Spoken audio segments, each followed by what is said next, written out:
وبركاته.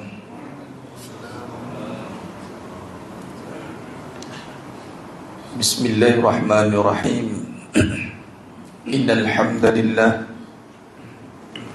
نحمده ونستعينه ونستغفره ونعوذ بالله من شرور أنفسنا ومن سيئات أعمالنا. من يهده الله فلا مضل له ومن يضلل فلا هادي له. أشهد أن لا إله إلا الله وحده لا شريك له وأشهد أن محمدا عبده ورسوله. اللهم صل على سيدنا محمد وعلى آل سيدنا محمد. رب يسر ولا تعسر، رب تمم بالخير. رب اشرح لي صدري ويسر لي أمري واحلل عقدة من لساني يفقهوا قولي.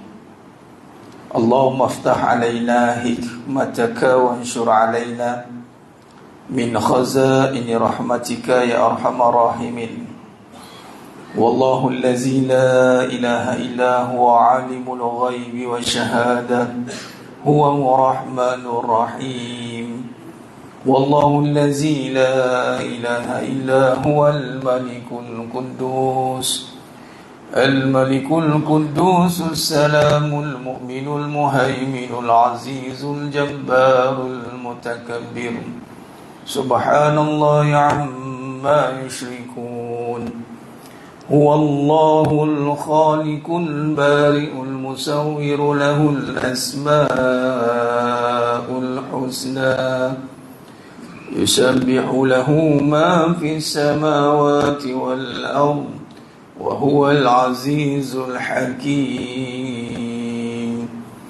ولا حول ولا قوة إلا بالله العلي العظيم. ولا منجا من الله إلا إليه. أما بعد.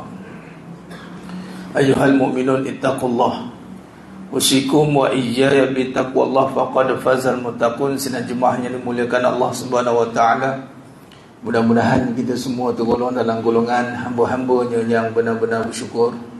Amin ya rabbal alamin.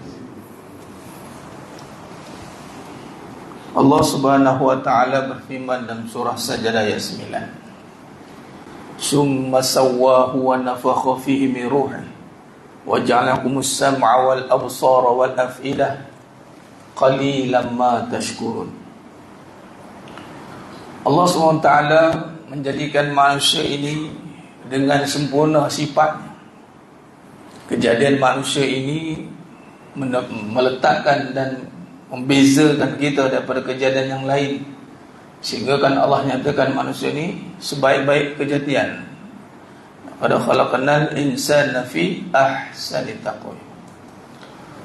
Namun dalam sebaik-baik kejadian itu boleh jadi serendah-rendah kejadian. Summa radadnahu asfala safilin. Kenapa jemaah sekalian? Kerana pada manusia itu tiada sifat syukur, kufur. Qalilan ma tashkurun, sedikit hamba-Ku yang bersyukur.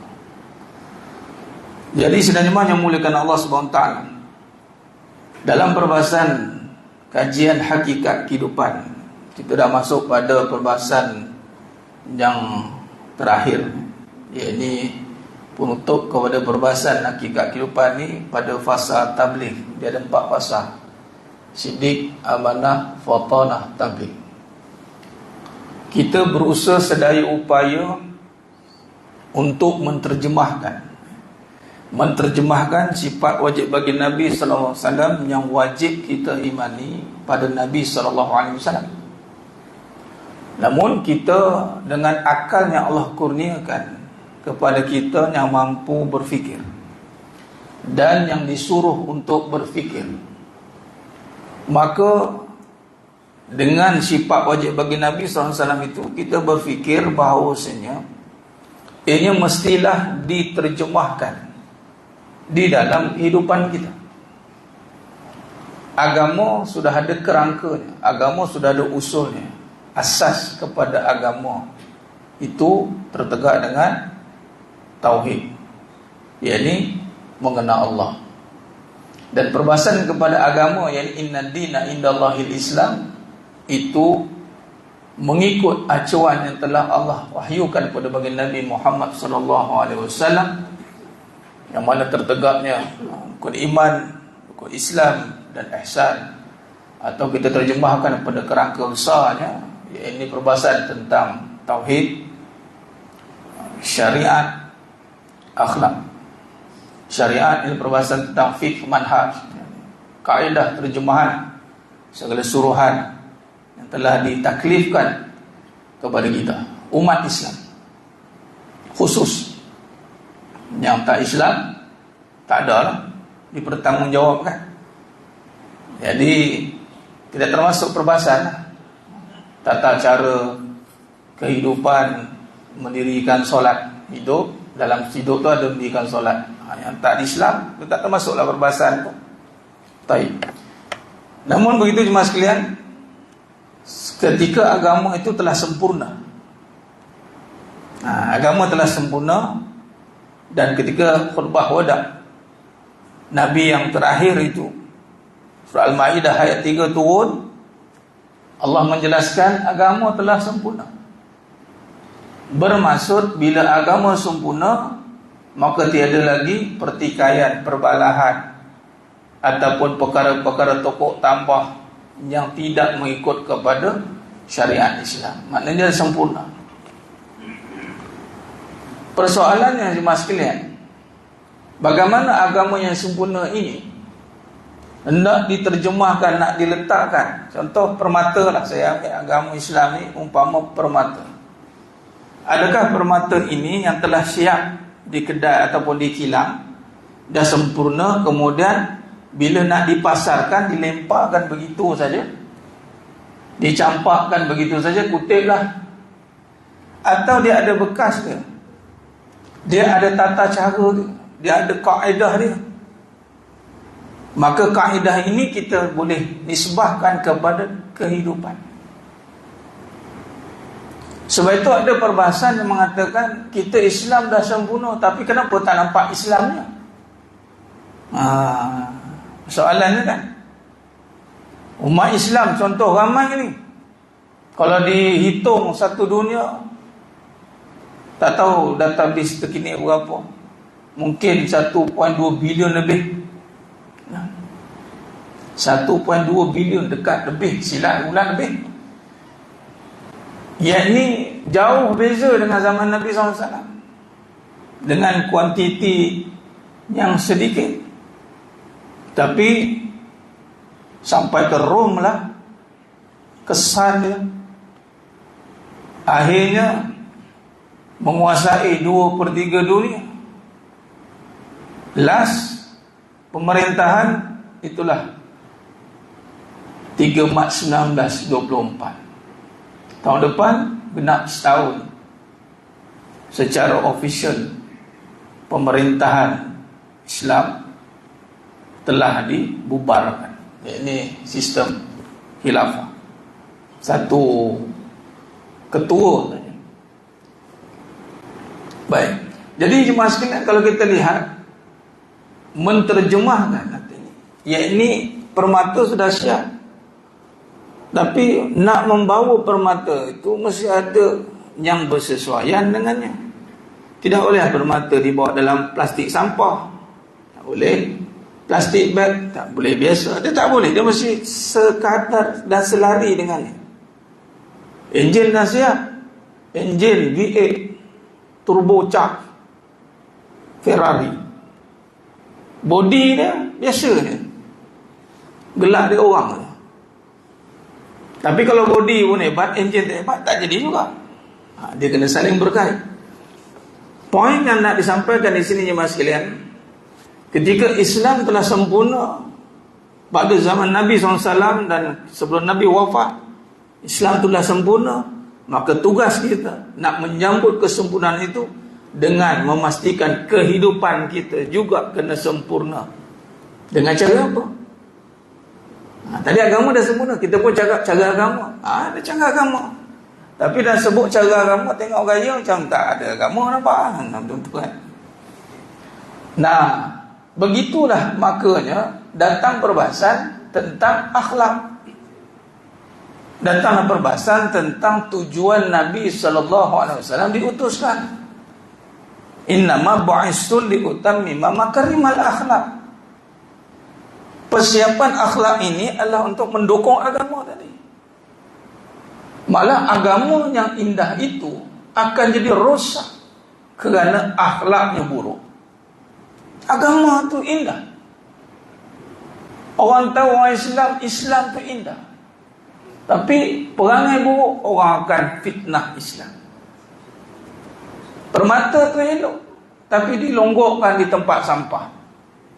Maka orang pun kata sampah, walau permata. Nah, maka dengan itulah kita buat kajian Mas Kelan ni. Sampai tu saya buat murajaah, berulang kaji daripada awal sampai penutup.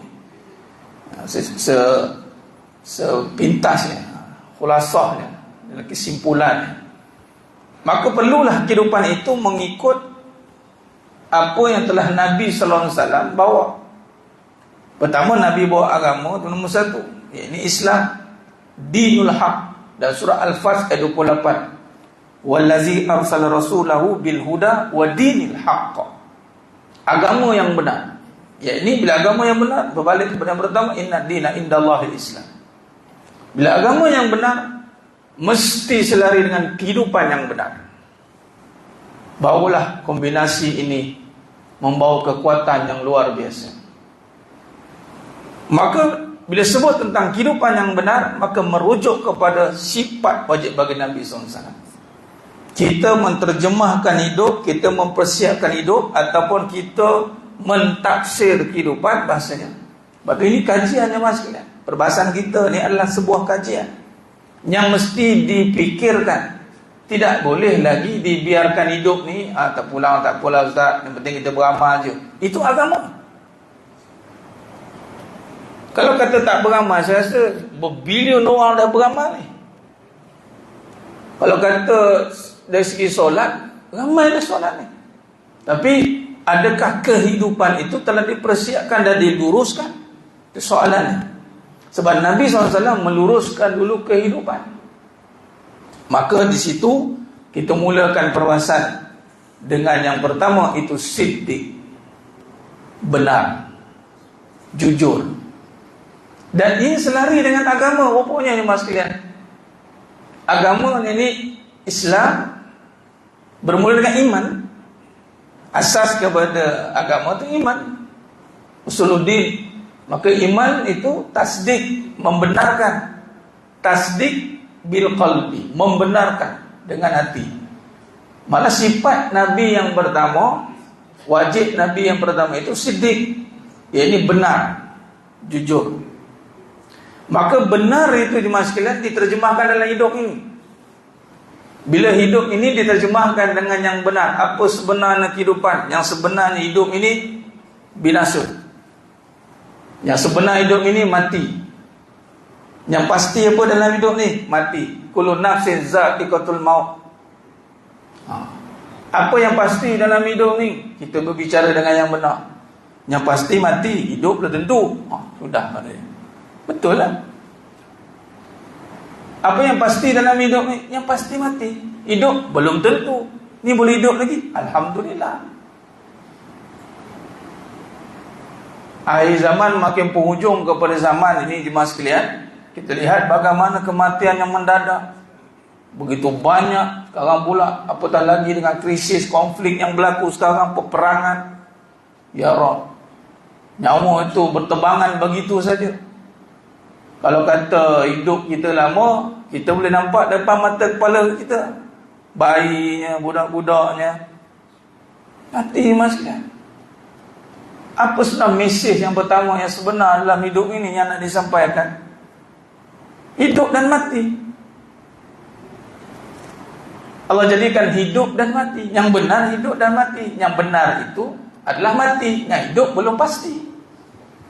Jadi bila kita letakkan yang benar itu mati, maka hidup kita ni tak akan jadi main-main. Tak akan ada main-main. Sebab apa? Sebab yang benar mati. Bila mati baru bermula perbincangan Bila start perbincangan hidup? Bila kita bincang mati, baru start fikir hidup.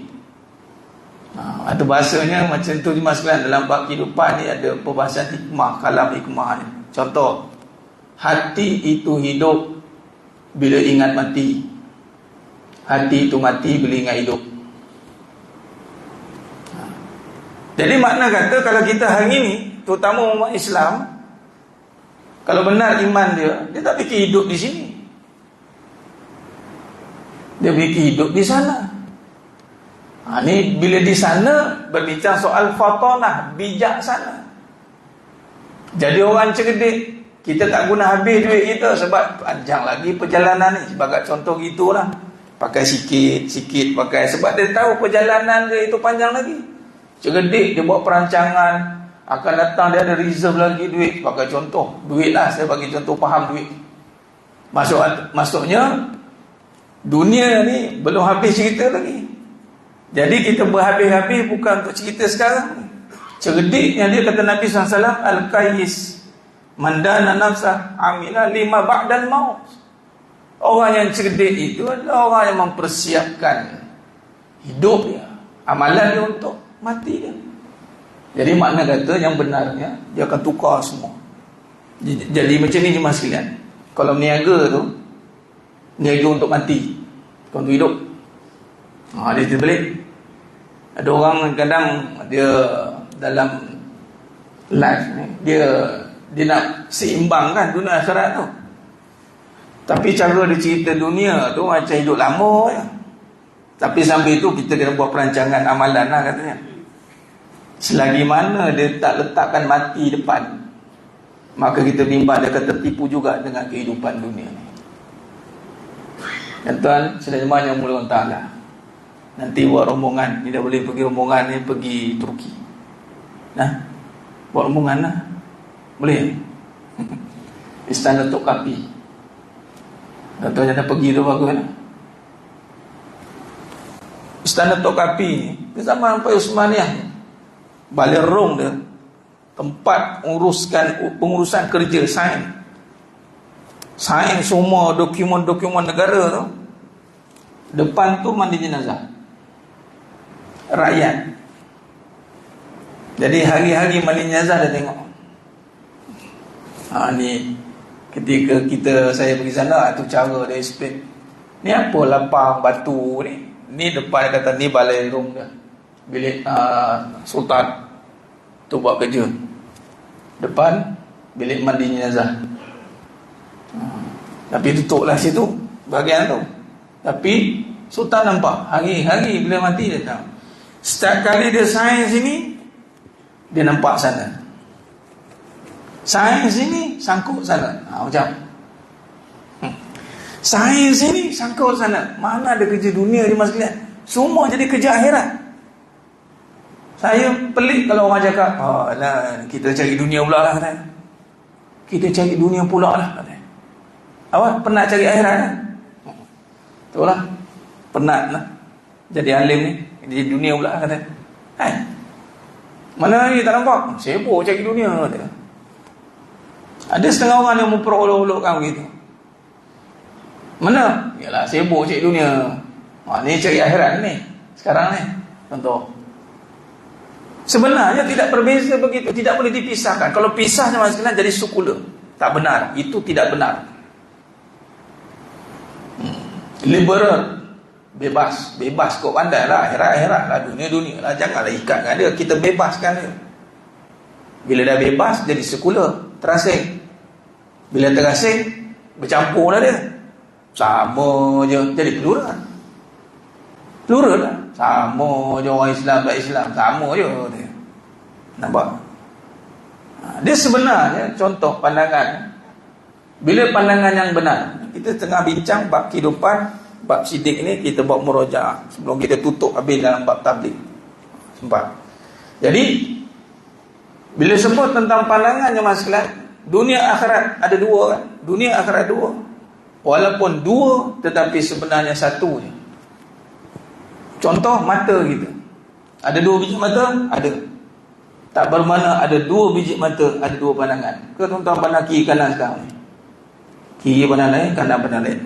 Saya ada 2 biji mata, Ustaz. Ada 2 biji mata, tetap memandang satu arah yang sama. Habis saya ada 2. Itulah hikmahnya, boleh dapat view luas. Dia tak tutup sebelah, jadi dajjal. Sebab tu orang yang berjaya menggabungkan dunia dan akhirat, dan bila gabung mesti ada yang pegang. Dia bila bergabung, taklah dia terbiar begitu, tak bersatulah. Bila bergabung mesti ada yang memegang. Apa yang memegang? Yang besar lah. Mestilah yang kekal pegang. Apa yang kekal? Akhirat. Kul mata'ud dunya qalil, surah An-Nisa ayat 77. Allah kata dunia itu kecil. Wal akhiratu khairul liman ittaqa. Akhirat itu kekal. Jadi bila 2 pandangan kita elok, tuan-tuan, kita akan dapat pandangan yang luas. Sebab tu orang yang berjaya menggabungkan pandangan dan perspektifnya satu, akhirat dan dunia ini adalah terjemahannya. Terjemahan akhirat tu di dunia. Kalau dah ke akhirat, tak apa dah. Siapa yang berjaya menterjemahkan akhiratnya di dunia, selamat akhiratnya. Siapa yang tak nampak akhirat dia di dunia, habislah akhirat dia. Tak nampak. Dia tak nampak pahala, tak nampak kebaikan, tak nampak. Bila tak nampak dunia, bila dunia, habis, binasa. Kalau nampak dari satu pandangan, akhirnya kita jadi orang yang pandangan jauh. Ini macam kita sekarang ni kan, dua-dua elok pandangan kan elok. Sebab tu umat Islam ini mempunyai 2 perspektif yang digabungkan, akhirnya dia boleh mentadbir dunia. Kenapa sebenarnya dunia ni sebenarnya Allah jadikan untuk orang Islam. Cuma Islam ni, Allah uji umat Islam ni, uji bukan time susah, time senang. Tuan kajilah sejarah kejatuhan Islam ni, bukan time tak ada duit, time banyak duit. Waktu tu pandangan elok dah pandang ke akhirat, dah kabur, pandang ke duit ni. Dah pirate pakai duit. Jadi ataupun dia dajjal, pandangan satu, duit. Bila dah pandang satu tu, tak apa nampak, kita nampak apa? Batu jumud Islam, iman datang menghancurkan kejumudan. Pandang satu arah, berebut dunia, berebut harta, berebut itu, berebut. Tak puas hati, gaduh. Tak puas gaduh, bunuh. Lalu sekali best man win. Tu ya, bergaduh lah, berebut. Orang beriman tak berebut, malah memberi pula. Amin. Isa dia dahulu kan, bahagian dia Allah bagi. Dia nampak akhirat aman. Orang macam ni jemaah sekalian, dia akan amanah dalam kehidupan dia. Bawa masuk amanah. Nampak? Orang yang nampak perspektif dalam 2 arah ni, dalam ketika jasadnya di dunia, tapi pandangannya di sana. Pandangan dia di akhirat sana. Jasad dekat dunia, tapi pandangannya di akhirat sana. Setiap perkara dia lakukan, summa latus'alunna yawma izin anin na'im. Bukan cerita yang buruk ni, cerita yang nikmat. Setiap nikmat akan ditanya oleh Allah. Allah bagi yang nikmat-nikmat, apa kita buat? Akan tanya. Maka setiap tu datanglah amanahnya kita. Sebagai contoh sihat. Sihat itu amanah, padanya ada ibadah. Bukan sihat tu kata bagi saja, tak. Sihat bukan dengan ubat. Sihat itu dengan anugerah Allah. Mana ada orang jual ubat sihat? Tak ada kan? Ada ke? Tak boleh, ada pengalaman kan? Pergi hospital minta doktor nak apa ni? Saya nak ubat sihat dah doktor. Doktor sakit dengan tuan, yang main-main. Aku tak jual ubat sihat. Betul? Ini ubat sakit. Saya confuse doktor. Ubat sihat ke ubat sakit? Ubat sakit. Kalau dah sihat makan ubat tak? Mana ada makan ubat? Jadi sihat dengan ubat bukan. Sihat anugerah. Bila sakit ikhtiar makan ubat untuk sihat. Malah ubat tu pun untuk badan je. Badan je nak pakai ubat tuan-tuan. Sihat pakai doa. Ayo Ustaz, kalau doa tak makan ubat, kalau makan wali silakan lah. Makan aulia, makan tangan cik ni. Okey tak payah makan lah ubat-ubat apa pun tak makan. Tapi agak-agak macam kuali tu, makan ubat, ikhtiar kan. Ubat untuk badan sihat. Allahumma afini fi badani tu. Dan sihat pula doa, bukan tunggu sakit. Ada kata Nabi kata doa ni dibaca bila sakit baru baca? Ada. Maknanya sihat itu anugerah. Jadi amanah, sihat amanah. Apa amanah? Ibadah. Apa seluruh apa yang ada kat dunia ni? Ibadah. Sebab semua akhirat. Bila sebut tentang akhirat, maka ibadahlah semuanya. Kalau tak ada ibadah, maka kita tidak akan buang masa untuk mengambil perkara itu. Sia-sia. Tu jadi orang yang warak pula. Benda yang lalu ambil cara hal orang, ambil tahu orang, tak ada. Benda jadi ibadah tu, saya lagi dosa, tak payah. Dia takkan buat benda yang bukan-bukan, yang tidak membawa pahala, ataupun bahasa mudah ni pahala ke dosa ni. Dia kalau bincang bab ni tak semua orang senang dengar kan. Amin. Inilah bincang kebenaran, amanah. Ini kita ni beli ni pahala ke dosa? Terkejut tu, sentap kat situ. Kita bawa isteri kita jalan-jalan, ni abang bagi duit, belilah.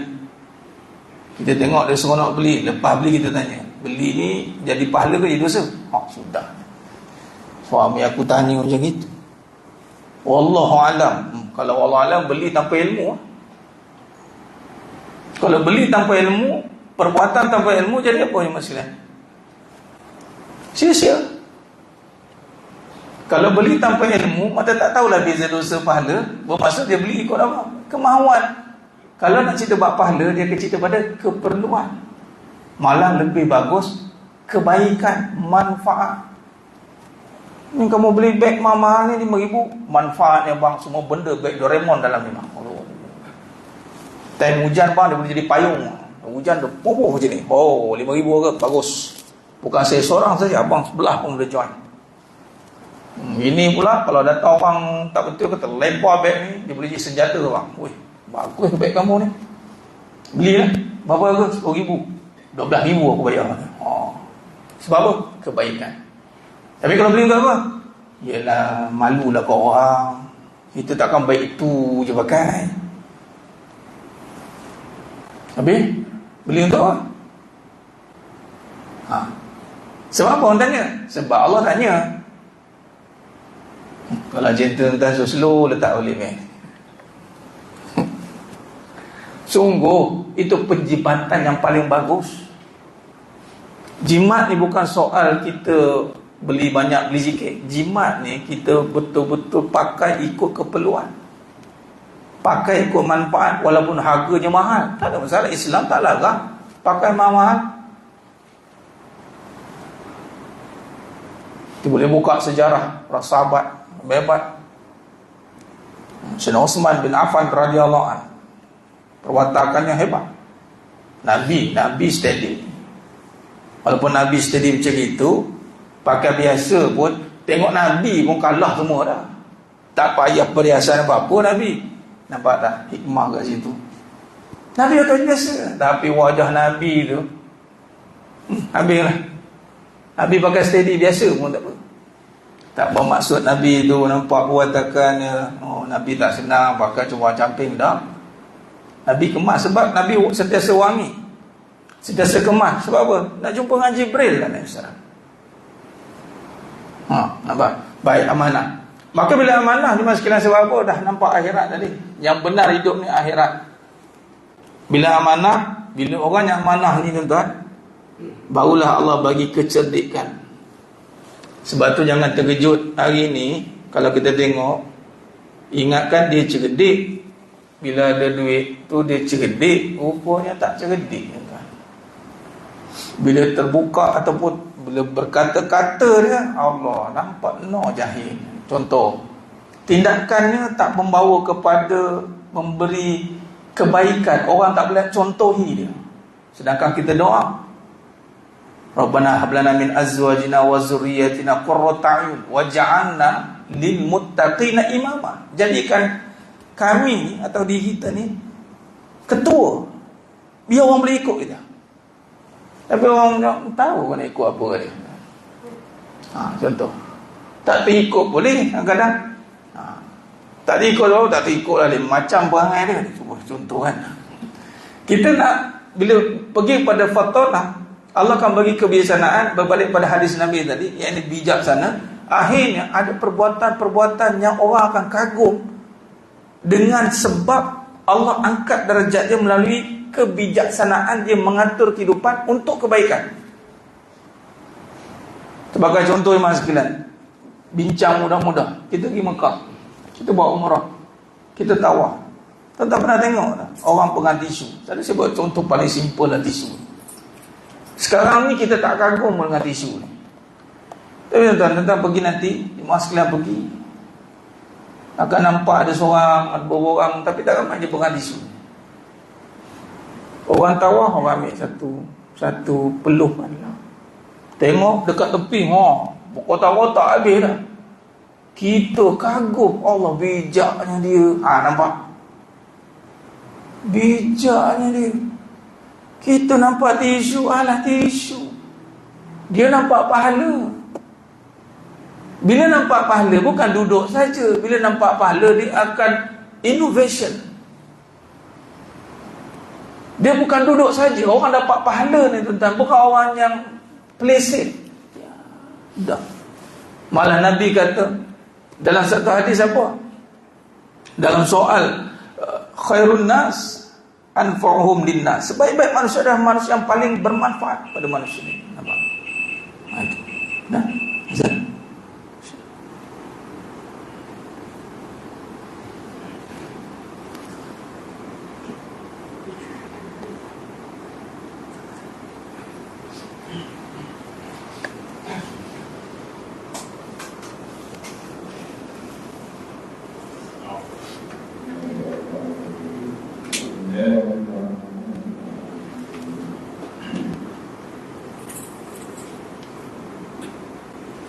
Allahu Akbar, Allahu Akbar, Allahu Akbar, Allahu Akbar. Asyhadu an la ilaha illallah. Asyhadu an la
salatul qiyamah sayyidina wa ba'athna qamama innaka la takhaf.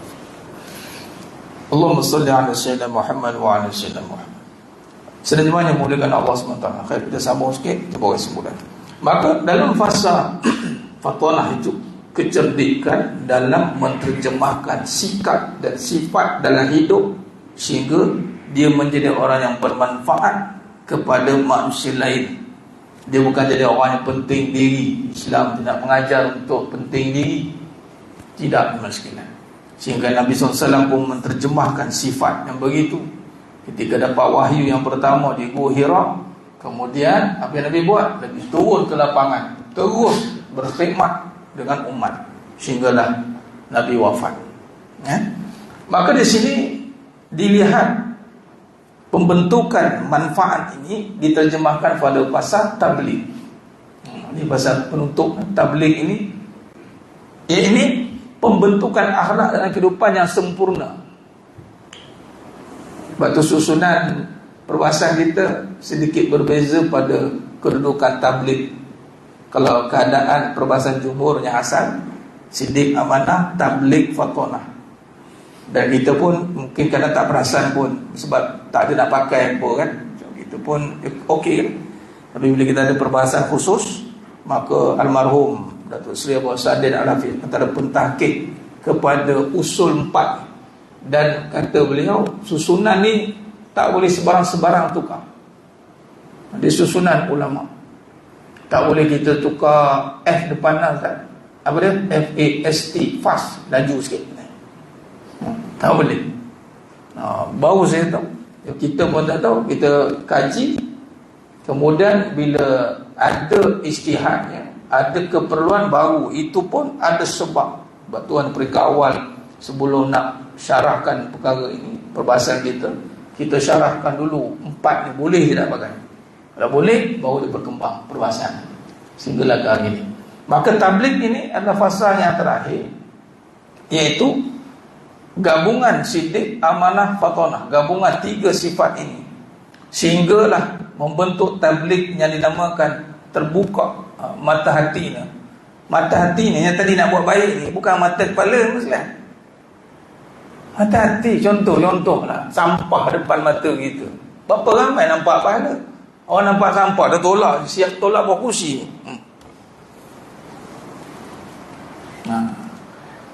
Orang yang tabligh ini, yakni gabungan sidik, amanah, fatonah, itu akan membentuk hati ni ainul basirah, sehingga membentuk satu sifat. Ini saya modelkan perkataan dipanggil hukum keseimbangan, law of balance. Dia wasata, orang yang sempurna penterjemah sidik, amanah, fatonah dan tabligh ni, orang yang akan sentiasa wasata.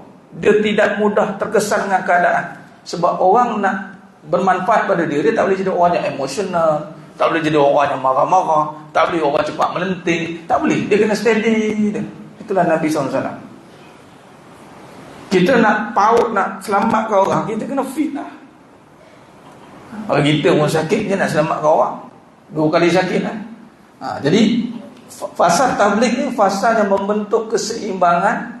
Kenapa dia boleh seimbang dalam hidup dia? Hati dia telah melihat kekuasaan Allah. Ini kemuncak perbahasan kita. Dia melihat kekuasaan Allah. Dan dia kata dia melihat kesempurnaan pada nama-nama Allah itu diterjemahkan pada kehidupan dia. Contoh tadi sampah hari ini, dan surah Al-Baqarah 115 yang bermaksud, dan Allah jualah yang memiliki timur dan barat, maka kemana saja kamu arahkan diri, fa ainama tuwallu fasamma wajhullah, maka di situlah arahnya Allah redai. Dan arah perbahasan ini adalah tentang kiblat, namun ibrahnya dia melihat segala perbuatan yang dilakukan. Bagi contoh campah tadi, tuan-tuan, bila kita kemaskan, sebenarnya bukan untuk orang, kita nampak kecantikan. Cantik itu menterjemahkan sifat-sifat kekuasaan Allah. Ya jamil, innallaha jamil wa yuhibbul jamal. Tuan-tuan pakai di masjid semak-semak, kemah-kemah, kata tunjuk orang, tunjuk ke Allah, ya Rabb, aku berusaha untuk menzahirkan sifat. Pakai smart, pakai baju yang terbaik. Kadang kita tidak pergi ke situ. Sebenarnya Allah yang selayaknya kembalikan kecantikan kita. Kita dengan afal kita, perbuatan kita. Kita kemaskan rumah, kita mop lantai sehari. Dia rajin, apa? Aku suka lihat kecantikan. Sebab tu orang yang boleh tengok sampah buat saya tahu tu, tahu apa yang dia fikirkan. Contoh ni. Dia tengok, dia suka pada keindahan, kecantikan. Itu rupanya baca doa waktu duha, kecantikan. Jadi kalau kita pula Allah takdirkan kita untuk terlibat mencantikkan tempat itu, tengok pahala tuan-tuan. Bukan kita nampak tu kan kata halus perbahasan, bukan sekadar nak angkut sampah kemas-kemas biar orang nantang nanti senang, bukan setakat itu. Allah pilih kita untuk menterjemahkan sifatnya. Bila cantik tu orang nampak, cantiklah tempat ni. Orang sebut cantik kan? Orang tak sebut lantai lah, tak sebut. Apa maksud tuan-tuan? Orang tak sebut tiang lah, orang tak sebut cantik lah. Siapa yang ngemas tadi? Hanya ngemas tadi, dapat saham. Kalau dia faham dengan pandangan iman lagi. Jadi kesimpulannya, pada fasa tabligh ni jemaah sekalian, melatih jiwa kita agar sentiasa melihat zat kekuasaan Allah, bermaksud sifat kekuasaan Allah adalah kemuncak dari pembentukan alat terpuji. Hal ini kerana jiwa kini hanya telah tertumpu pada melihat kesempurnaan ciptaan dan kejadian Allah SWT dalam setiap segi kehidupan, lalu melahirkan rasa bersyukur pada setiap waktu dan saat. Jiwa yang tenang tidak pula akan berduka cita dan tidak pula ada kebimbangan terhadap kehidupan. Di kata-kata ini sekalian adalah terbina apabila dia sudah berjaya melihat kehidupan pada fasa manfaat. Jati dia tenang, malah dia menenangkan, dia menterjemahkan sebaik-baiknya kehidupan. Sebab tu Allah melarang melakukan kehancuran dan kerosakan. Sebab tu Allah tak suka siapa yang buat kehancuran, terutama sekarang ni contoh. Tuan, dalam peperangan Rasuah, tuan boleh buka sirah peperangan Nabi perang. Syarat peperangan ketat.